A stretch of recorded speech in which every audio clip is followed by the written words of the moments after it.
केमेरामानो मोजां नुवाखै गाइसफोर।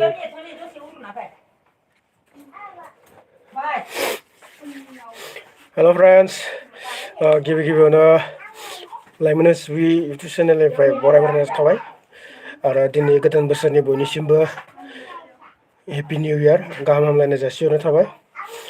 स' लोगोफोर दिनै माने गोदान बोसोरनि थाखाय आं माने लाइभ फैनाय जाबाय आरोना।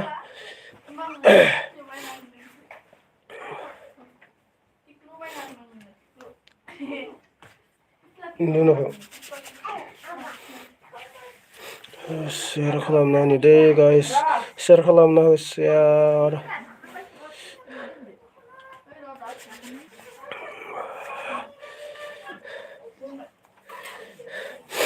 दे लोगोफोर कमेन्ट खालामदो। बिराद गगा मोनना दङलै माने भइसआबो मोजां फैयाबो जानोबो हागौ आरोना। गगा मोनना दङ नालाय।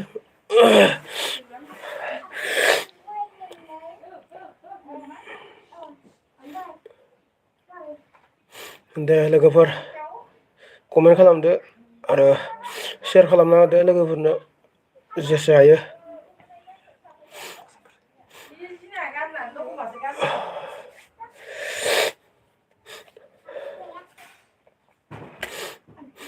दे लोगोफोर कमेन्ट खालाम।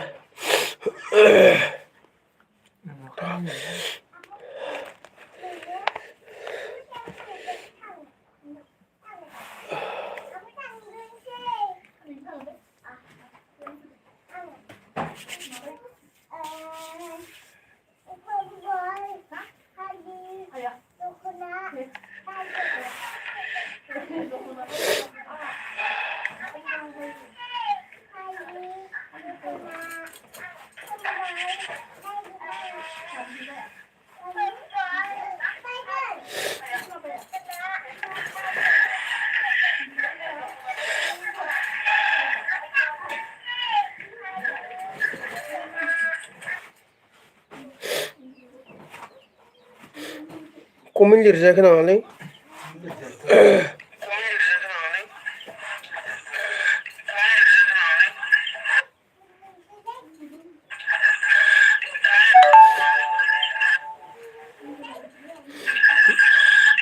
हेपि निउ इयार लोगोफोर दे।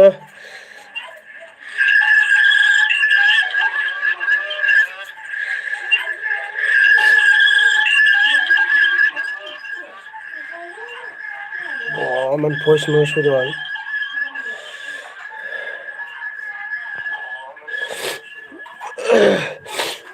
थुलुंगा बर' हाय हेल'।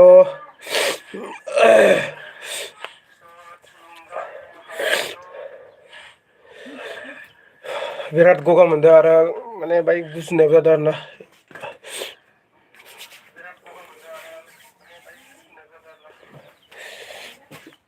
गुजुना लांखोबाय नङाबा सालायाव होनफिनबाय लासिखांगोन दाबो खोनाजोबगोन नङाबा।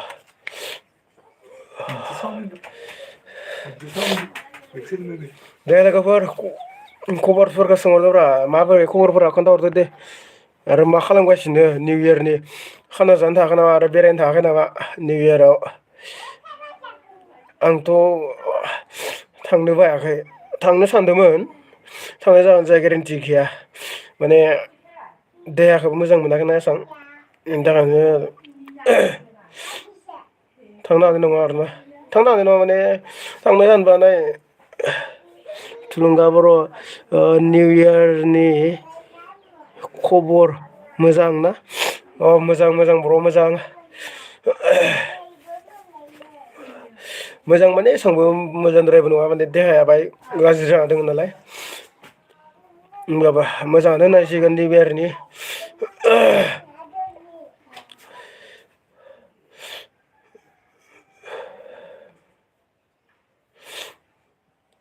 माथो रावबो फैथारा नामाब्रा एमायो क्रेजि ए नार्जारि हाय आसोल हेल' आसोल मा खालामगासिनो?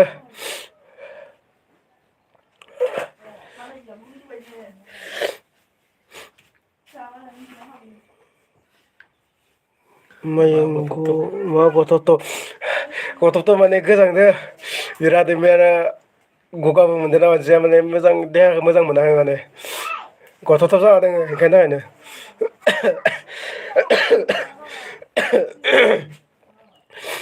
क्रेजि नार्जारि मा खबर मोजां मोजां निउ इयारनि मोजां जाखागोन नोंनालाय ब्र'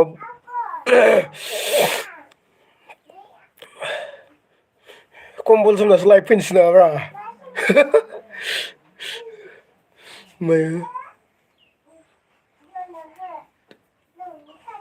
आयो समायदोंना मायो मा लिरखोलै सामायदों ने नोंनियाव मा नुदों नायलाय मोजां नायलाय कमेन्टखौ मोजां नुजायाखै आंनाव मा खबरनि उननिया मा सिनायदों हो सिनायदों नोंल' सिनायदों नों नोंसा सिनायदों सिनाय नङा नङा आरो मोनसे दंबावो मा लिरदों इयाव मा खबर समायदोंना नै नै समायदोंना समायदों मानो समायदों मा समायदोंना ना मा लिरना हरखो ब्र' मोजांसिन माबायासै बुजियासै समायदों मिस्टेक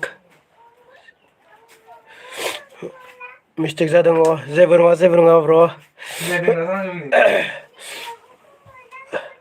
सिनायदों दे ब्र' माने सेयार खालामना होदो दे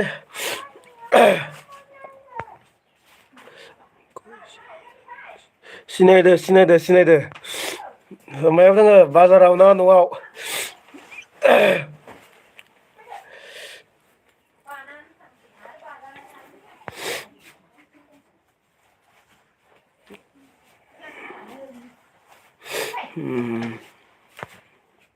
न'आवनो दं ओमफ्राय बेरायनो थाङाखै नामा ब्र'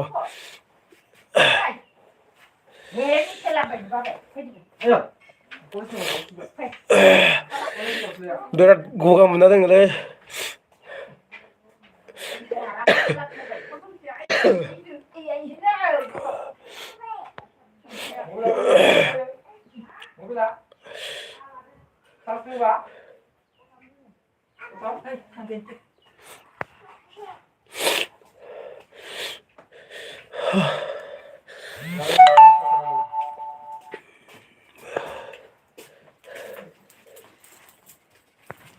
जांबा सुखि सुखि নহয় थांगोनबा दा माबागोन दे खबर होगोन दे जोंनाबो गेरेन्टि माने इसोरथ' गबो दोनखायाखै आदामोनो माबा थांगोन माने रावबो थाङा इसोरो जोंसो मा जायो लोगोफोर आरो निउ इयारनि जेनेबा मोजाङै बेरायबानो जाबाय आरो मोजाङै इन्जय खालामबानो जाबाय माबाया होनबा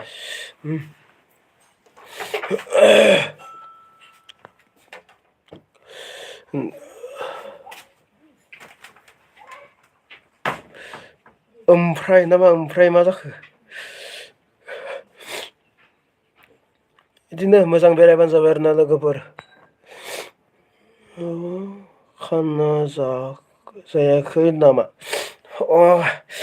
खानाखौथ' जाथ'वाखै जानाया दा हराव ओरैनो जागोन खोमा बाहाय जेनेबा फेमिलिफोरदो माने लोगोफोरदोथ' एसां जानाय नङा खोमा लोगोफोरजों आरोना जोंना देग्लाय माने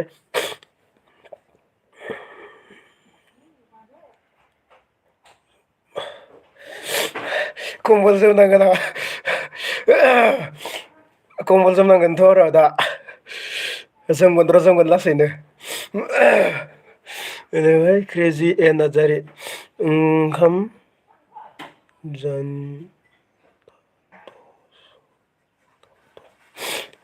ओंखाम जानि र' दसे थाथ' अके दे जा मोजाङै जाबानो जाबाय आरोना ओंख्रिफोरा मा खोन्थाहरग्रो आंनो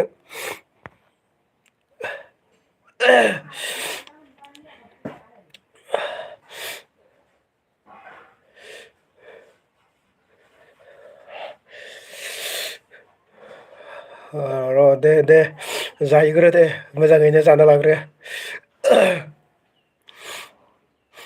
दे सोर मा खालामदों खोन्थाहरदो। आंथ' बिराद गोजांगासिनोसो कम्बलसो जोमहां जोमहां जागासिनो आं।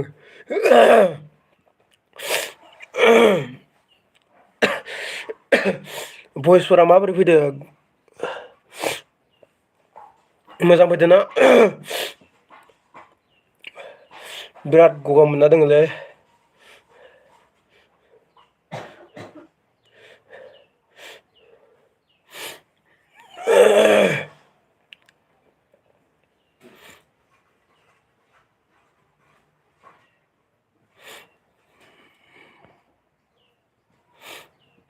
दे शेयार खालामना हो बयबो दे लोगोफोर शेयार खालामना हो नों।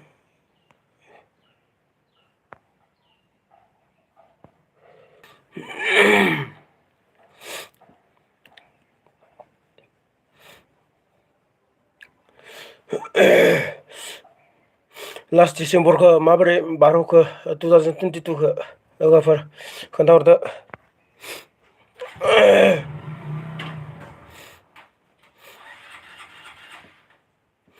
दिनै आरो मोजां इन्जय खालामदो आरोना निउ इयारनि 2023 मोनफैबाय आरोना लोगोफोर।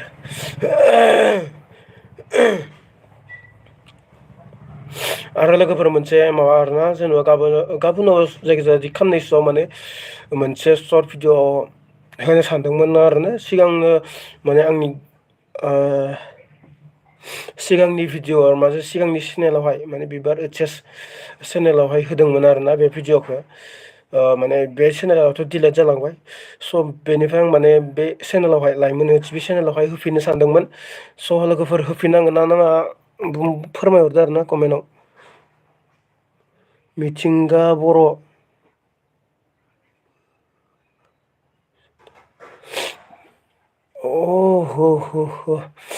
मिथिंगा बर' इदि हरद्रायनाङा र' बोरैबा जायो होद मोजां हरब्रा सोंहर मा खबरफोर मिथिंगा बर' मा खबर?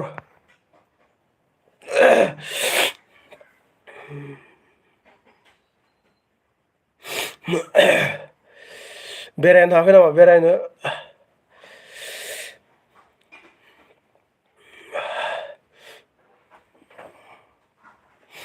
बिराद गोजांबायलै कम्बलसो जोमनांसिगोन बायदि मोनबाय आं। कम्बल गोद्दोरखौनो जोमनानै थानायानो गाहाम जासिगोन नामा?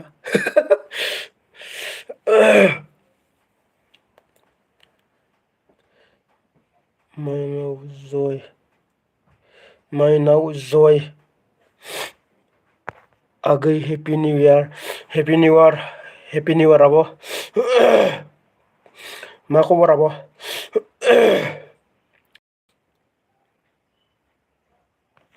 खर' लोङाखै नामा? ओइ लोंथ'वाखै र' लोंथ'वाखै माने गगा ओंखायनो माथा मारिथ'वाखै दा हरफोराव बेफोरदिया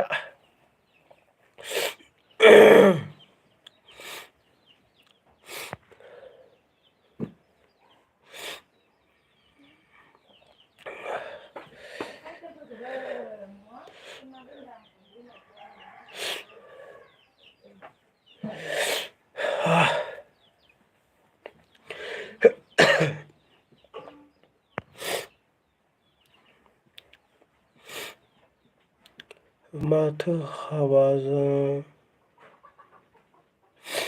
मिथिंगा बर' माथो हाबा जाबायनो जाबाय हाबायालाय जानायालाय लिंनाय जायासै आरोना हाबायाव खबर होनाय जायासै फाग्ला फाग्ला कमेन्ट हरोलै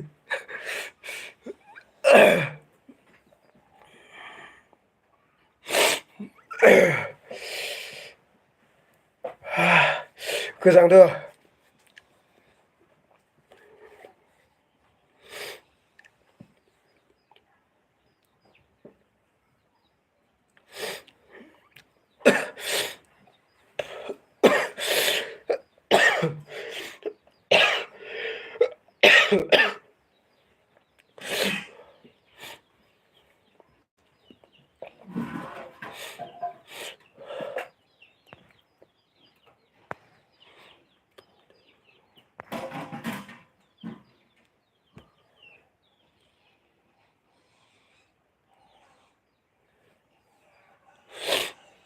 मायो फिसाला नामा मा होनदो फिसालानि नामा मा होनदो नामा मिथिंगा बर' फिसालानि नामा मा होनदो नामा फिसालानि नाम सोंदो नामा ब्र'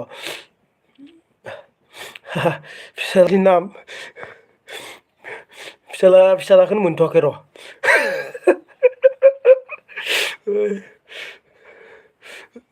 मोनना दोनसिगोन लासैनो ना मा होनो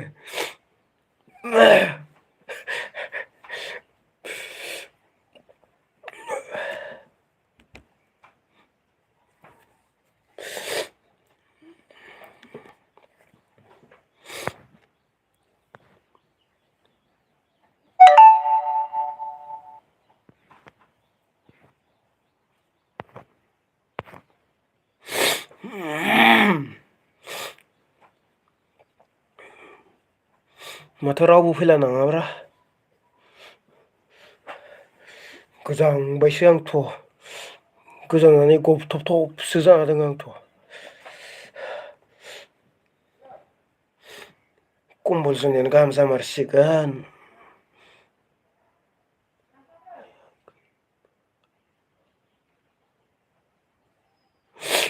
हायाखैबा आंनो मायो हायाखैबा आंनो आदि हर आंनो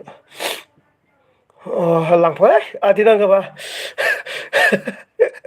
लांफाय जागोन आरो ना दिनै लांफायनो ना गाबोन लांफायनो लांफायदो लांफायनोबा आं हाग'आखै आरोना जागोनलै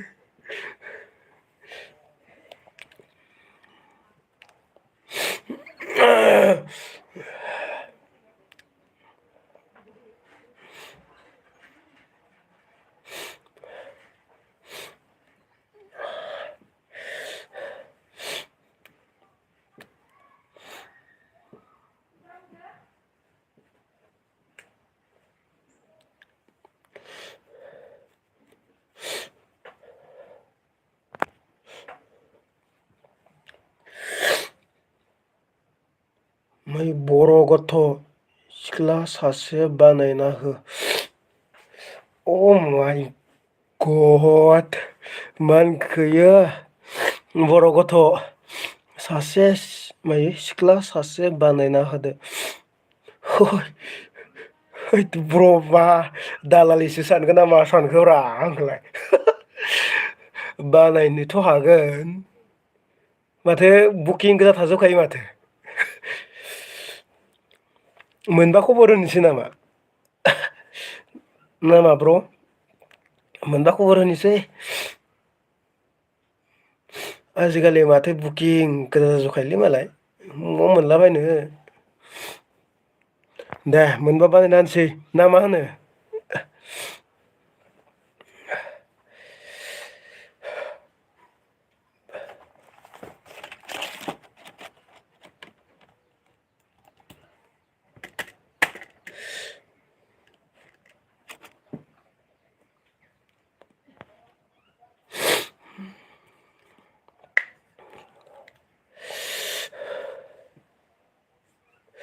मिथिंगा बर' मा खबर खोन्थाहरदोब्रा फोरमायहरदो मिथिंगा बर'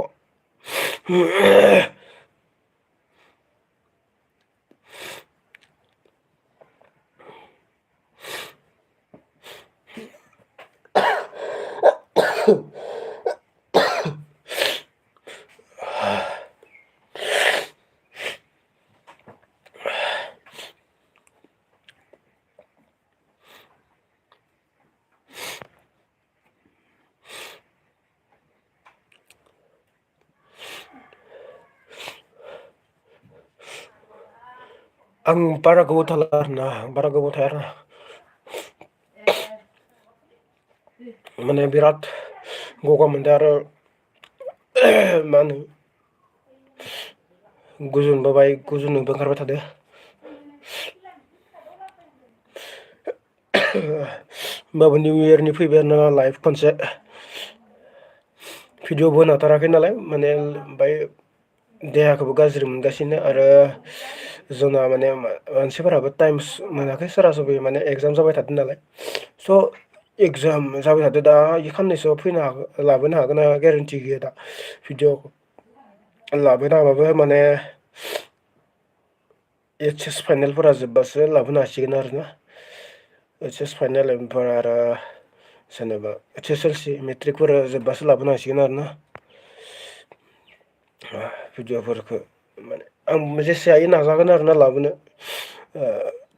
इ साननैसोआवनो स' इ खाननैसोआव माने आं मोनसे भिडिअ आपल'ड होनो सानदों आरो ना माने सिगांनो आपल'ड जाखानाय मा होनो बिबार ओइस चेनेलाव माने आंनि बिबार ओइस चेनेलावहाय माने होदोंमोन बे भिडिअ'खौ ओमफ्राय माने बे चेनेलाथ' डिलिट जालांबायानो सब बेनिफ्राय इयाव माने होफिननो सानदों आरोना बे लाइमोन ओइसबियाव आरोना नोंसोरबा दा माने मोजां मोनगोन ना मोना आरो सापर्ट होगोन ना होआ इ भिडिअ'खौहाय स' होयोबाथ' आं माने आपल'ड होनोसै आरोना स' कमेन्टआव बुंहरबानो जाबाय आरोना होनांगोन ना होनाङा होनांगौबा होनोसै आरोना होनाङाबाथ' होनांला होला आरोना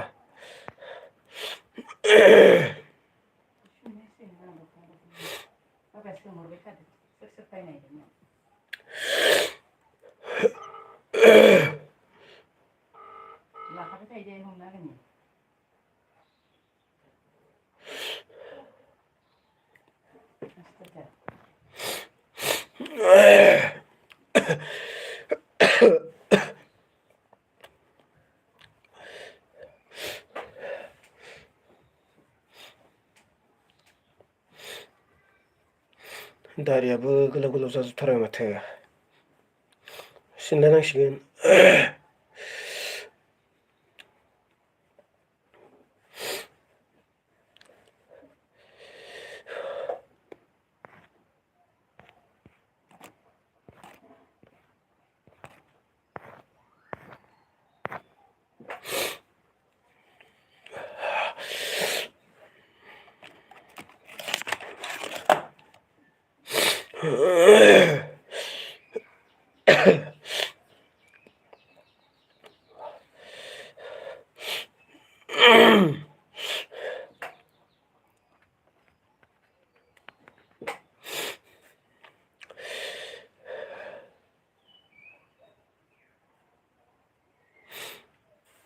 माथो रावबो गैला नामा दोननोसैलै आं रावबो गैयाबा दसेल' थागोन आरो एसां गोबाव थाला आंबो दसे ओरैनो दसे थाबावनोसै 10 मिनिट बा 20 मिनिटसो थाबावनोसै नामा बेनिफ्राय आरो दोनथ'नोसै आरोना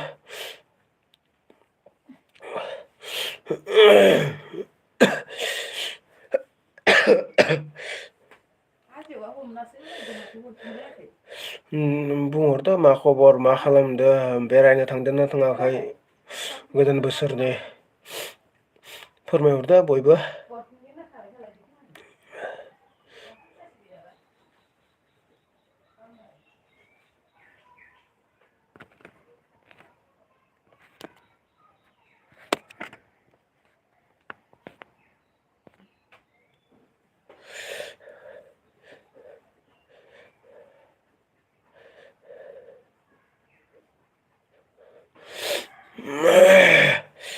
सोर सोर बेरायनो थांखो फोरमायहरदो दे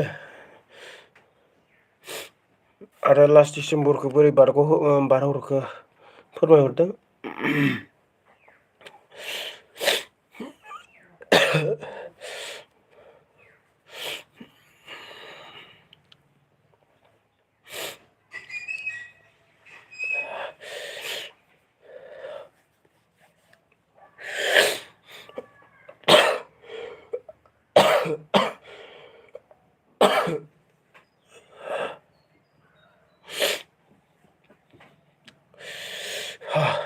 मासे थान्दालै मासे गोजांदोब्रा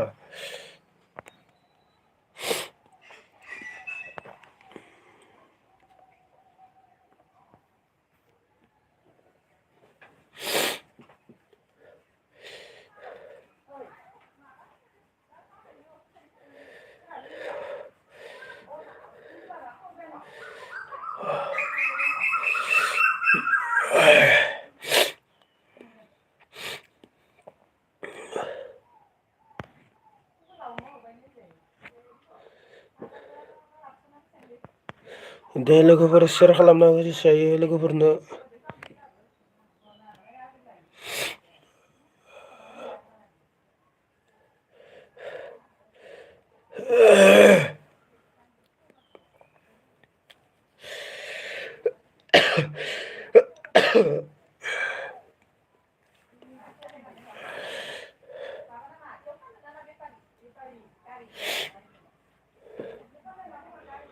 मासे हाल्ला रायलायबाय थाग्लायखोब्रा न'फोरावलाय।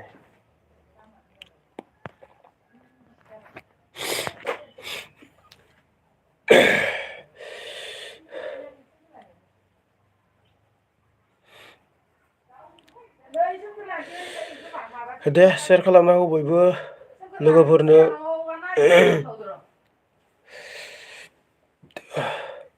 आरो मा खबर फोरमायहरदो मा खालामदो मा खालामना दं बेफोरखौ फोरमायहरदो आरोना।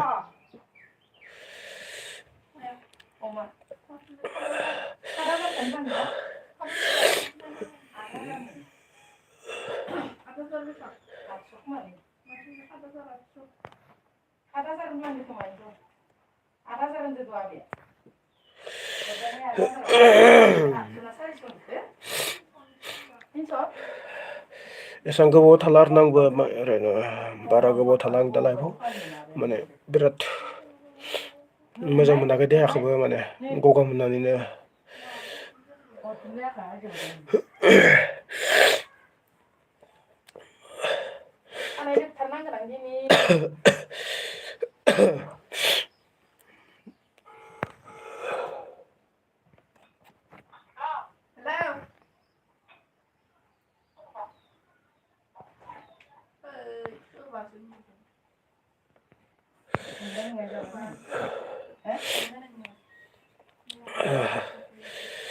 दे लोगोफोर मा खबरफोरखौ सोंहरदो दे ना मा होननो मा थाबाय थानो आरो ओरैनो।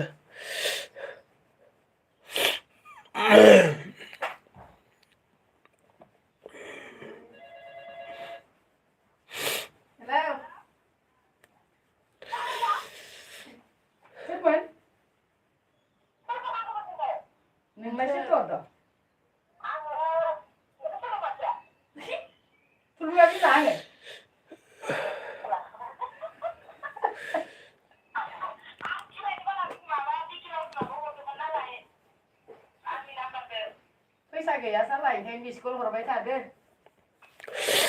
हौवाया लेंहरगासिनो दोङो।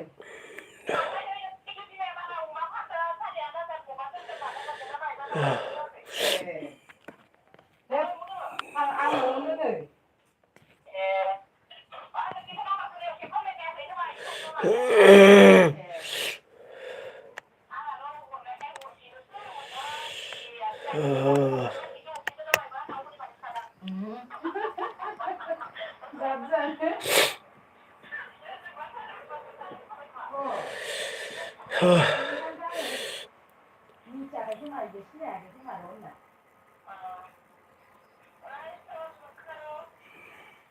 लेपटप अन खालामबाय आरोना आं लेपटपखौ अन खालामबा जानाय नङा एसे अफ खालामनोसै।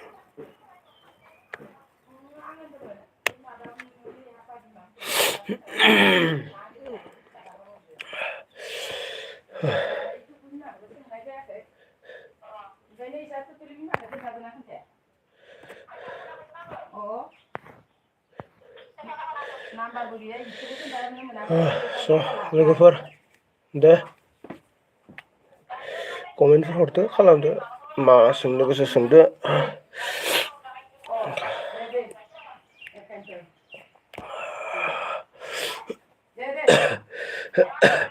जाखांबाय माबा बान्दा कबि ओमफ्राय हरनि खोरदैजों ना संनाय दंमोन। दोङो दाबो।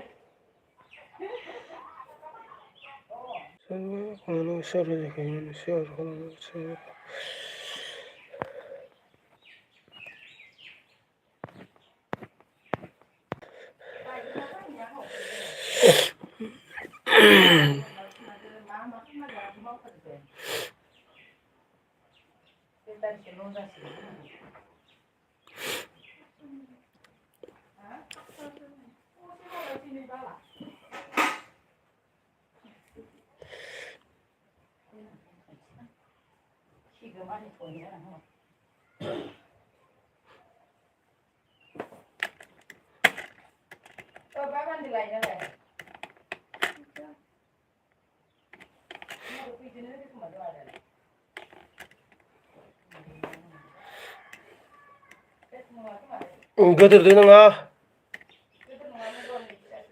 सजरा दादानिसोबा होमबा होजागोन दे खर'खौ नैयावनो फै नै थुलुंगानियावनो फै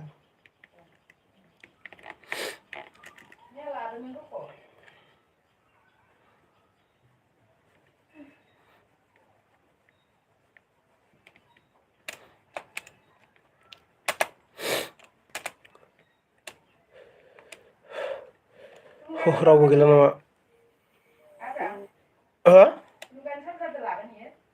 अ लागोन खोमा थुलुंगाया माथो होबाय थायो स' लोगोफोर रावबो गैला नामा गैलाबा दोनथ'नोसै नामा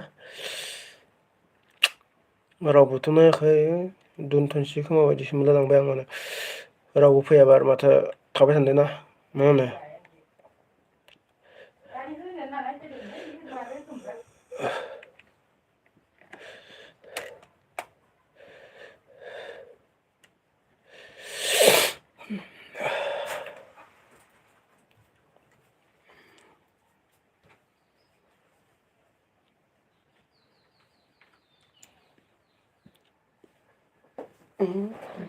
लाबाय दे खोनादों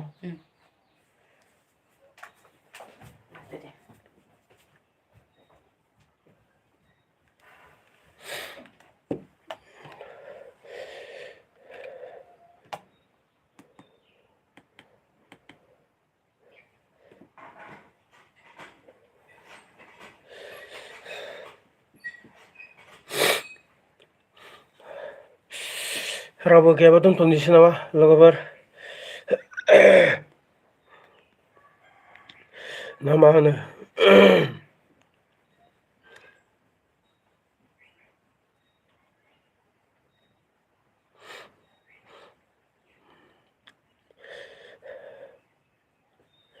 स' लोगोफोर माने निउ इयारखौ मोजां इन्जय खालामबानो जाबाय आरो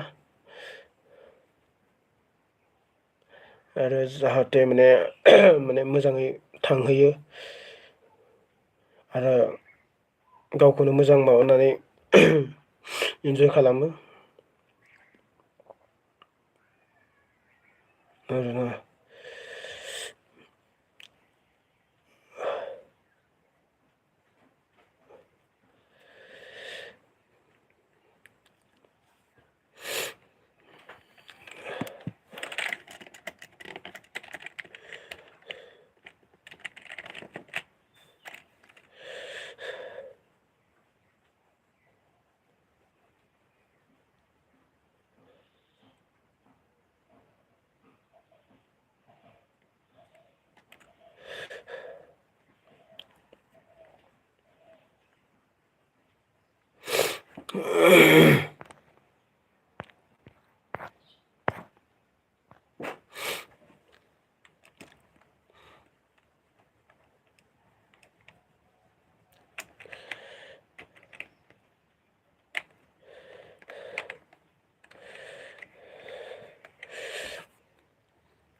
मा बुंबावनो आरो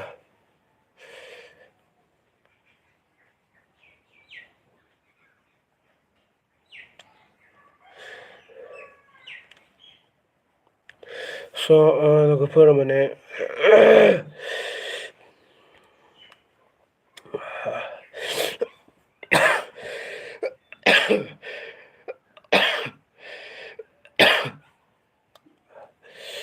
दोनथ'नोसै बायदिसो मोनलायलांबाय आं माने माने गगा मोननानैनो बिराद मोजां मोनाखै देहाखौ आरोना बोरैबा मोनगासिनो बोरैबा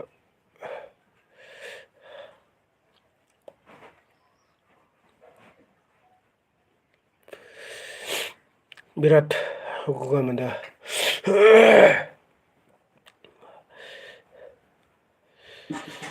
आं एसेबां गोबाव थाला आरोना ओरैनो दसेसो थाबावनोसै 10 मिनिटसो बा 10 मिनिटसो बा 20 मिनिटसोल' थाबावनोसै। स' बेखिनियाव सोर सोर नायो बेनोसै आरोना। आं माने एसेबांबो गोबाव थानो फैयाखैमोन आरो।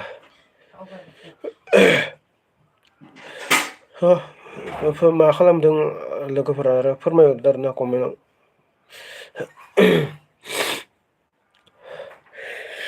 आरो बहा बहा बेरायनो थांदो फोरमायहरदो गोदान बोसोरनि। आरो बे 2022खौ बोरै बारहरखो फोरमायहरदो एसे। दिनैनिफ्रायथ' 2023 जाबायानो बोसोरसे बोरायलायबाय ना मा होनो?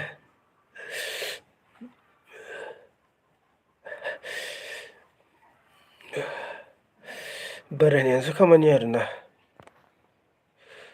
सिंगेल जिबन नालाय।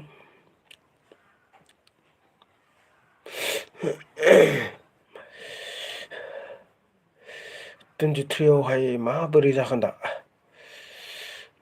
2022 इयारावथ' थांबायानो किबाके। दा देग्लाय गोदान बोसोराव माने माबोरै जायो माबोरै थाङो जिउफोरा माने माबाफ्रा आरोना 2023आव मोजां जानायबा गाहाम जागौमोन। आंनि थाखाय 2022आ मोजांबो जादों आरो मोजांबो जादों होननाय आरोना गाज्रिसो जादों होननाय आरोना। स' आं सानदों एबार 2023आव माने मोजां जागोन होननानै। आरो गासैनियाबो माने मोजां जाथों आरोना 2023आव। 2022आवहाय माने जायफोरनिया गाज्रि जादोंब्लाबो मोजां जादोंब्लाबो जेनेबा 2023आवबो बेबायदिनो मोजां जाथों आरोना। बेखौनो आसा खालामबाय आरोना बयनिसिमबो।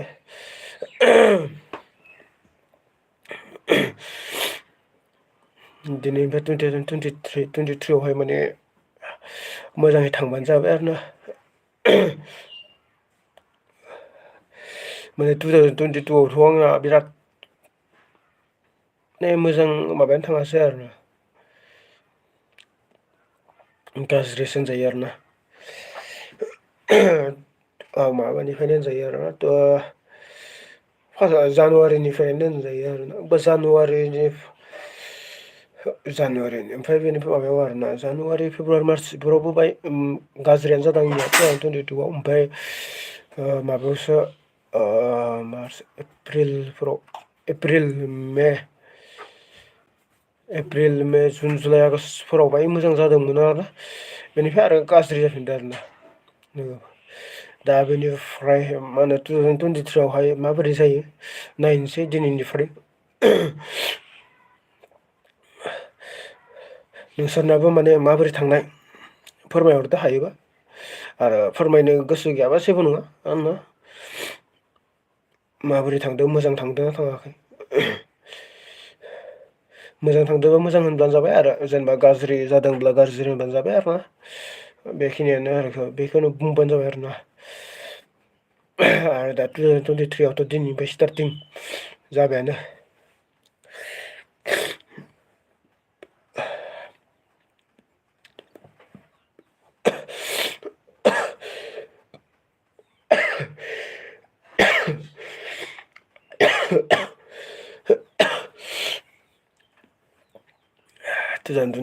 बया जासिगोन नामाब्रा माथो फार्स्ट दिननिफ्राय माने गगा मोननायसो गुजुनायसो जालाबायगासिनो।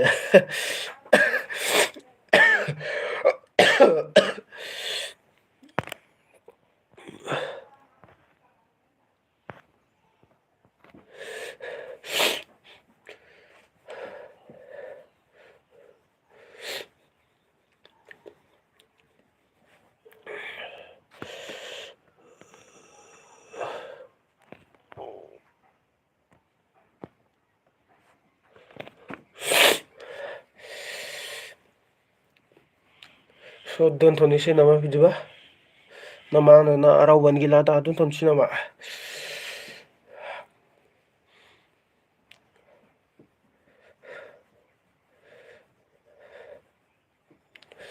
दोनथ'नो सानबायमोन दा इन्ट्रो जाहैबाय दा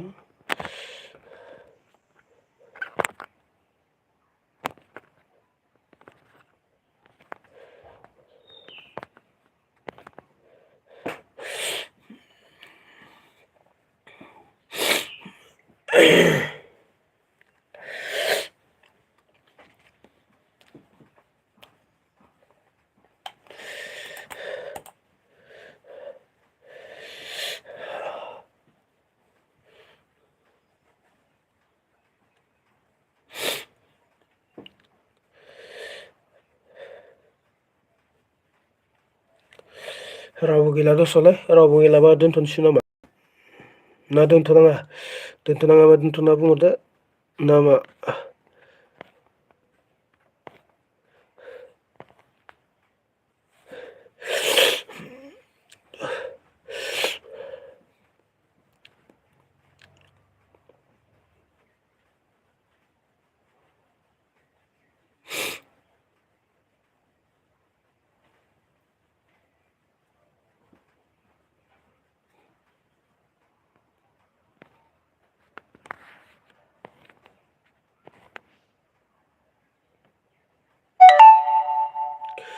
my first life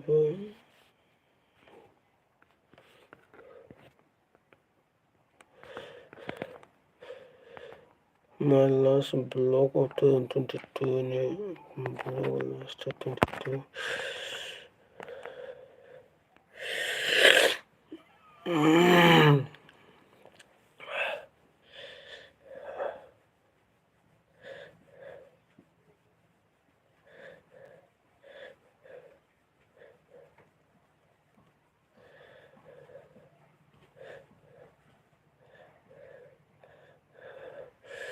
कुवालिटियाथ' एसेबां मोजां फैयाखै बायदि मोनदां नोंसोरनियाव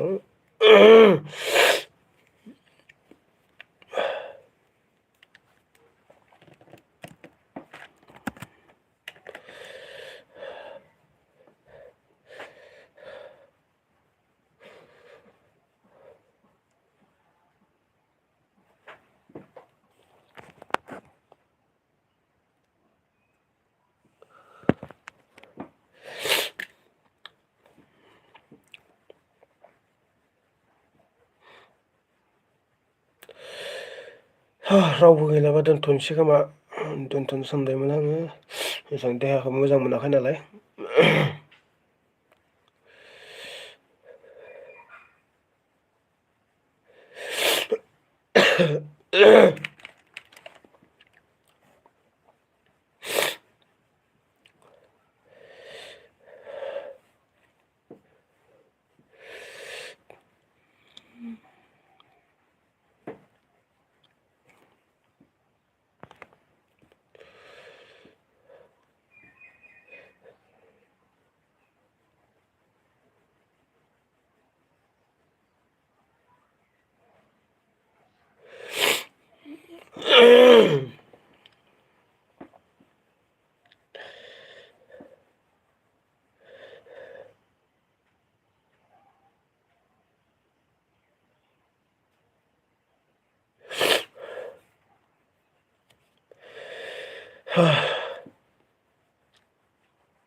रावबो गैला नामा रावबो गैलाबा दोनथ'नोसै खोमा नामा ना मा होनो रावबो गैयाबा दोनथ'नोसै आरोना ना सोरबा फैदों माने दोनथ'ला आरोना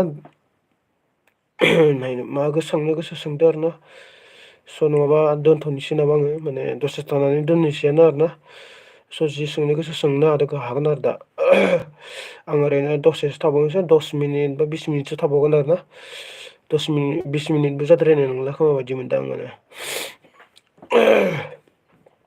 बेखिनियाव माखौ सोंनो गोसो सोंनो हागोन आरोना सोंखादो बेनिफ्राय आं दोनथ'सिगोन आरोना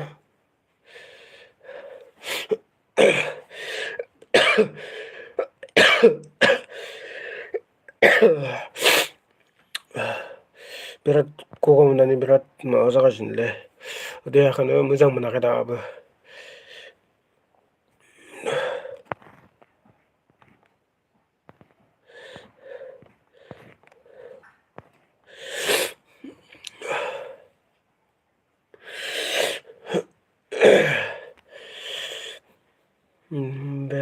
बेरायनो थांनांगौमोन लोगोफोर सोर बेरायनो थांदो खोन्थाहरदो आंबो थांगौमोनलै माने बेरायनो गोसो दंमोन बाट माने गगा मोननायनि थाखायनो माने थांनो बानाय मोनदों आरोना लोगोफोराबो लिंहरगासिनो ओमफ्राय दा थांनाय जागोन जाया गेरेन्टि गैया आरोना आंना माने गगा मोननाबो दोङो नालाय ओमफ्राय आरो देहाखौ मोजां मोनाखै आरो थांबाथ' आरो बांसिनसो जागोन ना बेनि थाखायनो थाङाबो जानो हानाय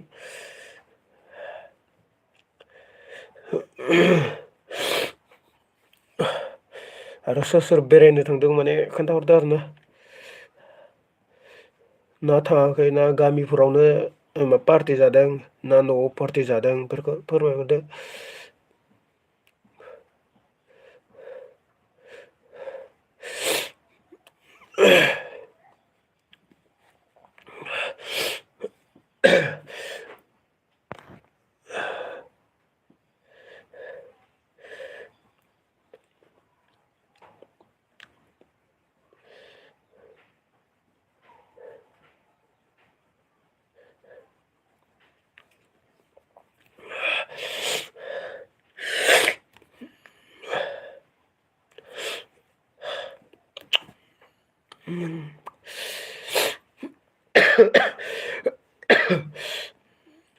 बिराद हाथारला आं माने दोनथ'नोसै बायदिसो मोनहां मोनहां जागासिनो आं माने दोनथ'नोसै बायदिसो जागासिनो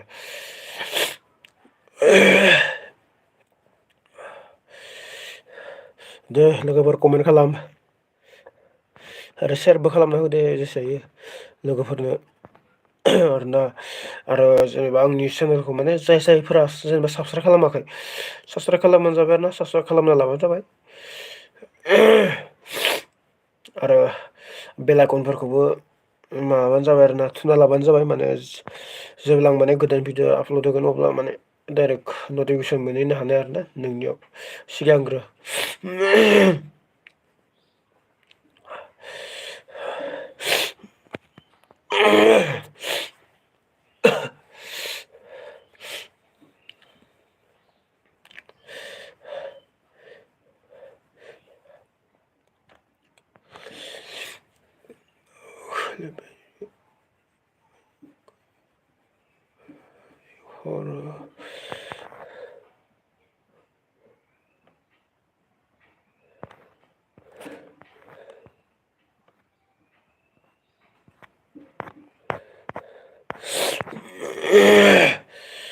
लोङाखैनो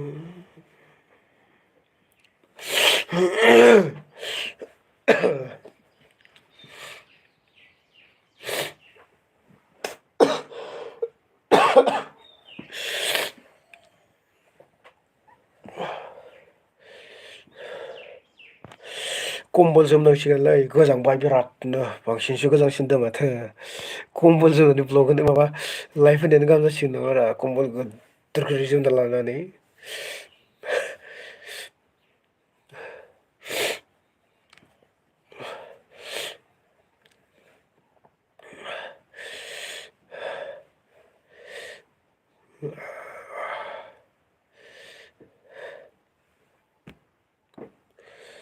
कम्बल गिदिरखौनो जोममारनांसिगोन जानाय नंला नङाबा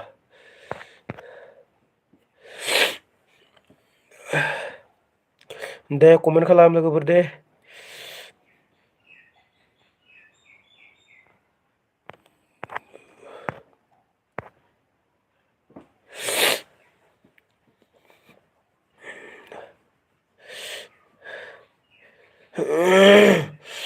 कुवालिटिया माबोरै फैदो मोजां फैखायाखै कुवालिटियाथ' आंना मबाइलाबो दामि नङाना खम दामिनिसो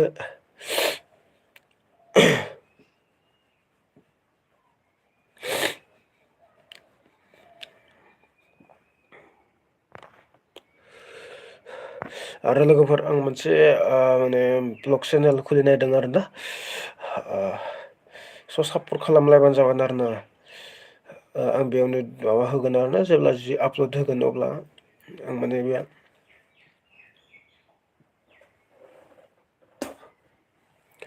आं माने बेनि जेनेबा चेनेलनि कमिटि टेबाव होनो हागोन आरो ना जेनेबा आं गोदान चेनेल खुलिबावनो नागिरदों इयाव माने ब्लग गोजा होगोन आरो ना बेयावथ' आरो सर्ट भिडिअसो होयो नालाय अब्लाबो माने इयाव मोननै मोनथामसो ब्लग दङ आरोना स' आं माने बेयाव ब्लगबो होनो सानदोंमोन बाट ब्लग होबा जाया आरोना बोरैबा जायो माने इयाव माने सर्ट भिडिअ'ल'सो होयो नालाय ओंखायनो आङो ब्लगखौ इयाव होथ'ला आरोना स' आं माने मोनसे गोदान चेनेल खुलिबावनो नागिरदों आरोना ब्लगल' हगारगोन आरो इयाव जेबो ओंखारा ओमफ्राय ओरैनो जेनेबा बायदिसिना भिडिअ ओंखारगोन आरोना ब्लग आरो प्रेंकफोरबो जानोबो हागौ आरोना बांसिनानो ब्लग भिडिअ फैगोन आरोना इ मोनसेयावहाय माने आं दा जाय जेनेबा खुलिगोन आरो ओइस बि ब्लग चेनेल खुलिगोन आरोना बेवहाय माने ब्लगआनो बांसिन फैगोन ओमफ्राय प्रेंक भिडिअफोरबो फैनानै सम सम बेबायदि आरोना ओमफ्राय जेब्ला इयाव आपलड होगोन आंनि चेनेलाव अब्ला आं बे नै माने कमिउनिटि टेबाव होखागोन आरो बे लाइमोन एसबि चेनेलनि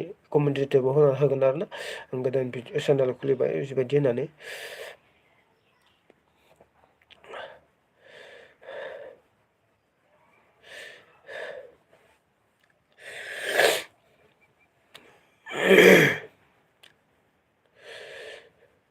स'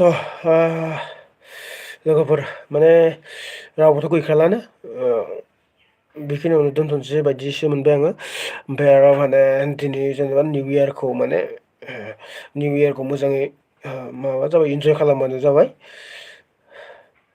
स' लोगोफोरा दोनथ'नोसै नामा रावबोथ' गैखालानो स' बाय